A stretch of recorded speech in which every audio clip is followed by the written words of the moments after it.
RT RW Provinsi Bengkulu itu adalah perda yang disahkan di tahun 2012 dan itu berlaku selama 20 tahun. Artinya sampai 2032. Tapi dalam Undang-Undang Tata Ruang suatu wilayah itu, peraturan daerahnya itu bisa dilakukan revisi minimal setelah berjalan 5 tahun. Nah, dari tahun 2012 itu pada saat Pak Ridwan Mukti dan Rohidin menjadi gubernur, mereka mempunyai visi misi dan mereka menganggap membutuhkan ruang wilayah yang harus ditata kembali untuk menjalankan visi misi yang sudah ditetapkan dalam RPJMD, sehingga mereka mengajukan Pak Rohidin mengajukan revisi RT RW itu dari tahun 2016 dirancang, tapi dinaikkan 2017, dirancang 2017 tim naskah akademiknya. Rancangan Perda RT RW itu secara tata naskahnya sebelum menjadi rancangan perda yang disampaikan ke DPRD, selain harus mempunyai naskah akademik, perda ini harus mempunyai kajian lingkungan hidup strategis (KLHS). Kajian ini juga harus mempunyai persetujuan substansi. Nah, KLHS ini, kajian lingkungan hidup strategis ini menjadi satu kesatuan untuk mendapatkan persetujuan substansi dari Kementerian ATR BPN, karena Perda Tata Ruang wilayah ini leading sektornya bidang tata ruang, Dinas Pekerjaan Umum dan Tata Ruang Provinsi. Jadi Kementerian ATR BPN ini mempunyai hak untuk mensupervisi dulu. Nah, terbitlah persetujuan substansi nanti. Baru setelah mendapat perda ini dimasukkan ke DPRD. Itu tata ruang yang lama, Undang-Undang Tata Ruang yang dulu. Nah, 2020 sejak dinaikkan 2018, 2019, tahun 2020 terbitlah persetujuan substansinya di bulan Mei tahun 2020 itu selama 1 tahun. Persup itu diberlakukan selama 1 tahun. Nah, itu di tahun 2020 bulan Mei. Tiba-tiba di bulan November lahirlah Undang-Undang Cipta Kerja. Kita tahu itu. Undang-Undang Cipta Kerja ini menganulir 70 undang-undang di negara Republik Indonesia ini. Salah satu undang-undang yang juga ikut dianulir, muatan pasalnya dilakukan perubahan di dalam Undang-Undang Cipta Kerja tadi, itu salah satunya Undang-Undang Tata Ruang. Di dalam Undang-Undang Tata Ruang yang diatur di Cipta Kerja itu kemudian diaturlah bahwa tata ruang wilayah provinsi itu dia harus terintegrasi antara wilayah laut, darat, udara, dan laut ini pantai, daratan pantai, pesisir.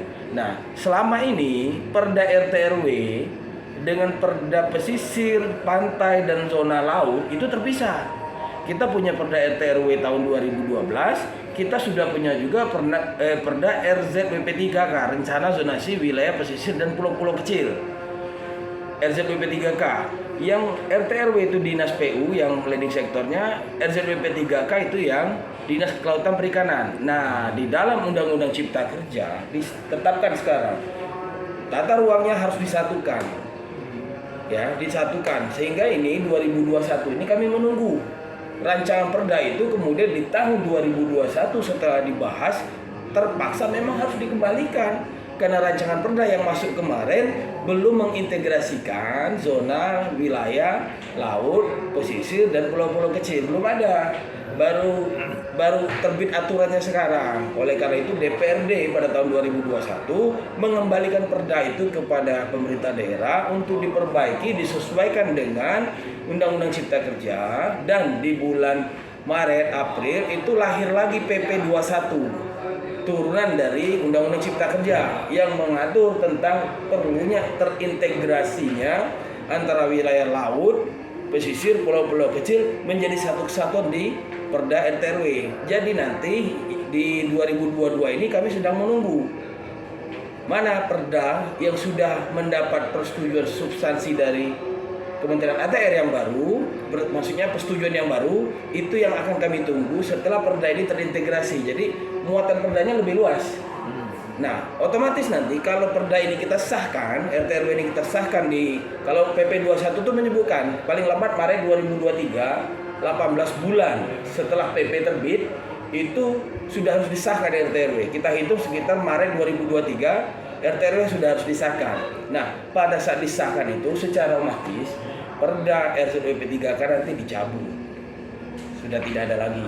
Ini makanya membuat perda ini tertunda di provinsi karena memang regulasi Undang-Undang Cipta Kerja PP 21 mewajibkan RT RW yang disusun harus terintegrasi dengan wilayah laut, zona pesisir dan pulau-pulau kecil. Kalau dulu RT RW cuma ngatur daratan, tidak mengatur soal laut, pesisir, pulau-pulau kecil tidak diatur. Jadi soal lepas pantai, berapa zona milnya provinsi, tidak ada. Soal pulau-pulau Enggano, pulau-pulau kecil, reklamasi, itu RZWP 3K semua. Sekarang disatukan semua di situ. Itu ya, yang membuat Perda RT RW akhirnya kita kembalikan di tahun 2021. Selain Mei 2021 itu masa berlaku izin substansinya kan 1 tahun kan habis. Ya kita nggak boleh, perda sudah habis masa berlaku persubnya, kita kembalikan urus lagi persubnya sembari memang rancangan perda memang harus diperbaiki. Nah hari ini saya sudah menghadiri workshop ataupun uji publik, konsultasi publik untuk wilayah materi teknis, wilayah integrasi wilayah pesisir, pulau-pulau kecil sudah.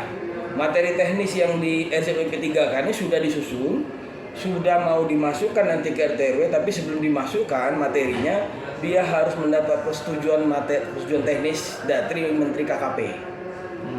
Jadi syarat perda ini nanti selain persetujuan substansi Menteri ATR ini minta dulu sebelum dapat diizinkan persubnya harus ada materi persetujuan teknis Menteri KKP.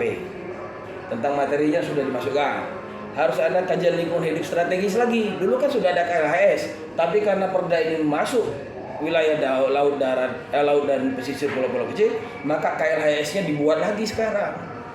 2 lagi yang harus nunggu. Jadi ada tugasnya Dinas Kehutanan, DLHK yang mengurus kajian lingkungan hidup strategis ke Kementerian Kehutanan untuk mendapat validasi.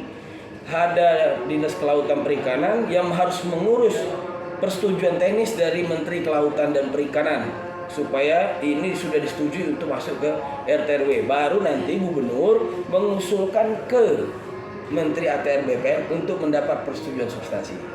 Setelah terbit persub, kita harap ini akhir tahun paling lambat gubernur atau pemerintah provinsi sudah mendapat persetujuan substansi dari Kementerian ATR, barulah gubernur masukkan kembali perda ini ke DPR, dibahas, tetap disetujui ataupun disahkan ataupun dirubah ataupun ditolak nanti tergantung DPR disahkan di paling lambat Maret 2023 begitu.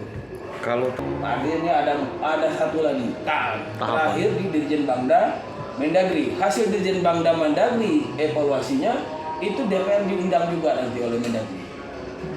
Ini begini berdasarkan Menteri Dalam Negeri untuk pembangunan Dirjen Bangda segala macam ini yang dilakukan ini. Baru kembali kalau ada perubahan dikembalikan ke DPRD untuk dilakukan penyempurnaan dan pengesahan.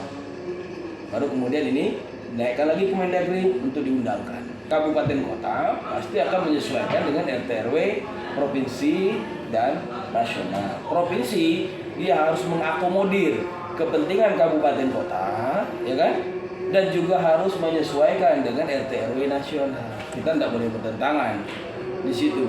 Tinggal skala prioritas. Misal nih, contoh nih kan mau ada lagi nih rencana PLTU, padahal secara ekologi PLTU ini misalkan sudah tidak sehat lagi untuk lingkungan, teknologi ini digunakan. Kita sudah punya sumber PLTG geothermal, kita punya sumber dulu harus kembali mempercepat. Makanya prioritas walaupun pusat mengatakan dalam rencana umum energi nasional Bengkulu masih ada 2 titik misalkan untuk pembangunan PLTU, tapi di tata ruang nanti dulu deh.